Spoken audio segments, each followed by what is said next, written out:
يلا يا شباب، 5 دقايق وهنلم الورق. قد ايه الجملة دي بتوترنا، وخاصة ايام الامتحانات، ونبدأ ندخل في اسئلة وجودية، وهي يعني ايه الوقت؟ الوقت يا عزيزي ليه تعريف. تخيل بقى ما طلعش سؤال وجودي ولا حاجة يعني، بس جاي في وقت غلط وانت وراك امتحان. انجز بقى في الامتحان علشان تخلص. حليت الامتحان وخلصت الحمد لله؟ طب الحمد لله. أنا سارة عادل وانا محمد عادل، وهنكون معاكم في على فكرة بقى.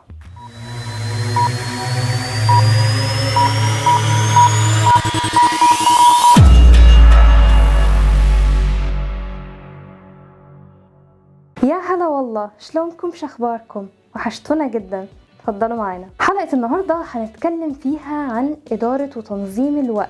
الوقت ممكن نستقل بيه لمجرد انه 3 حروف، لدرجة انه فعلا ممكن يمر زي النسمة ما نحسش بيه، ونكتشف انه راح يوم، اسبوع، شهر، سنة، هوا. الوقت يا عزيزي ليه تعريفات كتيرة جدا، منها الفلسفي والشرعي واللغوي أكيد، وأكيد النظرية النسبية لأينشتاين والسفر عبر الزمن. بس ده مش موضوعنا النهاردة. لكن الوقت هو التقدم الظاهر لينا من الأحداث في الماضي مرورا بالوقت اللي احنا وصلنا ليه دلوقتي أو المستقبل. دوت هو الوقت. الوقت أغلى من إننا نضيعه، زي ما الرسول صلى الله عليه وسلم قال في الحديث: نعمة مغبون فيهما كثير من الناس، الصحة والفراغ. ليه الوقت مهم؟ وليه احنا جايين نتكلم عنه النهاردة بالذات؟ أهمية الوقت قدرنا نحس بيها لما لقينا ان احنا ما بنقدرش نرجع بالزمن لورا، ولا نستعيد منه حتى ثانية واحدة علشان نصلح اللي فات، او نعمل حتى اكتر شوية علشان نحقق انجاز اكبر. في الحلقة الاولى بدأنا، في الحلقة الثانية اتعهدنا مع بعض اننا نكمل ونستمر عشان نحقق انجازات كتير في حياتنا. طيب هنستمر ازاي لو ما كناش منظمين؟ التنظيم اساس الاستمرار، يعني ما ينفعش تبقى عايش حياتك كده على البركة زي ما بيتقال وتستنى تشوف النتيجة المبهرة اللي انت بتحلم بيها. يعني ايه ننظم وقتنا وازاي نعمل ده؟ تنظيم الوقت هو تقسيمه بطريقة معينة بتخلينا نعمل كل حاجة من غير ما تيجي حاجة على التانية او تاخد من وقتها او تحس انك مقصر فيها. في علماء كتير علمونا طرق كتير حلوة، ممكن نختار واحدة منها نستخدمها وهتكون فعالة جدا معانا زي ما كانت فعالة معاهم. طبعا ليك حرية الاختيار او انك تعمل طريقة خاصة بيك انت. اول طريقة هي طريقة تحليل ABCD. التقنية أو الطريقة دي بيستعملها رواد الأعمال في تنظيم وإدارة أعمالهم، وبيقسموا شغلهم بالطريقة دي: A الحاجات المهمة والمستعجلة قوي، B حاجات مهمة بس مش مستعجلين عليها، C مش مهمة بس مستعجلة، D وهي الأخيرة مش مهمة ومش مستعجلة. بالطريقة دي بيقدروا يقسموا المهام بتاعتهم والتاسكس خلال اليوم ل4 مجموعات، بس في النهاية بتوصل معاهم ل3 مجموعات بس. يعني في النهاية دي بتبقى بالنسبة لهم مش مهمة وما بيعملوهاش. الطريقة الثانية وهي قاعدة 20-80 اللي أنشأها بريتو الفيلسوف الإيطالي والخبير الاقتصادي، وبيقول فيها إن معظم وقتك وهو 80% بتقدر تنجز فيه بس 20% من مهامك الأساسية. وهو شايف إن بالطريقة دي أنت بتزيد من الإنتاجية بتاعتك، وشايف إن السر في تحقيق الكم الكبير أو الثروة الكبيرة يبقى بعدد قليل من الإمكانيات والموارد، وإنه مش لازم يبقى عندك موارد كتيرة أو حاجات كتيرة علشان تحقق حاجات كتير، بل العكس. زي ما هو بيقول: من يمتلك أقل يحقق أكثر. وده موجود بالتفصيل في كتابه مبدأ 80-20.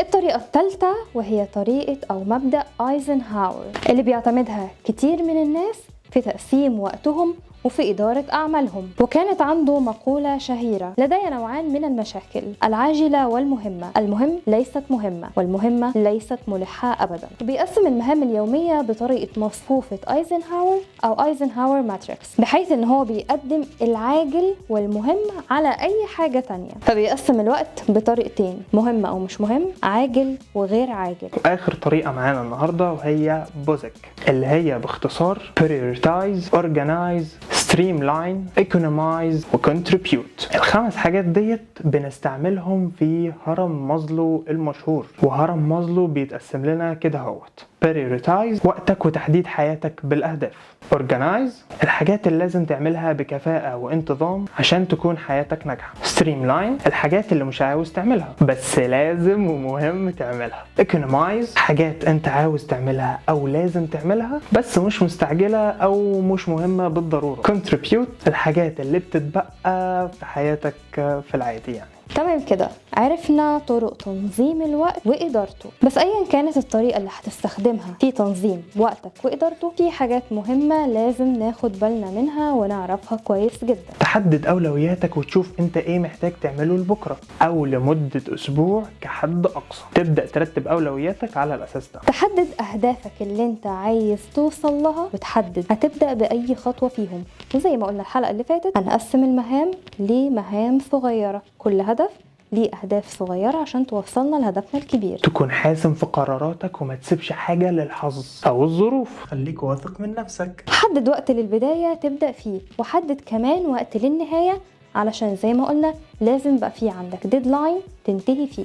وزي ما هتكتب وقت للشغل والالتزام، لازم تحدد وقت للراحة ونلتزم بيه، عشان زي ما قلنا ده بنحتاجه علشان نعيد طاقتنا تاني من الأول، وما يبقاش عندنا توتر يأثر على جودة الحاجات اللي بنعملها. قال تعالى: لا يكلف الله نفسا إلا وسعها. ما تحملش نفسك فوق طاقتها. على فكرة بقى، زي ما قلنا عن تخطيط الوقت وتنظيمه وطرق إدارته، كمان حاجة مهمة لازم نعرفها، إن احنا في أدوات نقدر نستخدمها عشان تساعدنا ننظم وقتنا ونخطط له كويس. ممكن نكتب في مفكرة إلكترونية أو ورقية، ممكن ننظمها أو نكتبها على الكالندر أو التقويم على الموبايل أو على المكتب. وفي ابلكيشنز على الفون بتساعد كتير قوي قوي قوي في تنظيم الوقت او في ان احنا ننظم حاجاتنا اليومية والاسبوعية. ولو عاوزين تعرفوها تابعونا على الانستا والفيسبوك، وقولوا لنا في الكومنتس ايه اكتر طريقة عجبتكم وناويين تستخدموها ان شاء الله، عشان هنشرح كل طريقة بشكل اكبر وعشان تقدروا تبدأوا فيهم على طول. اشوفكم على خير الحلقة الجاية.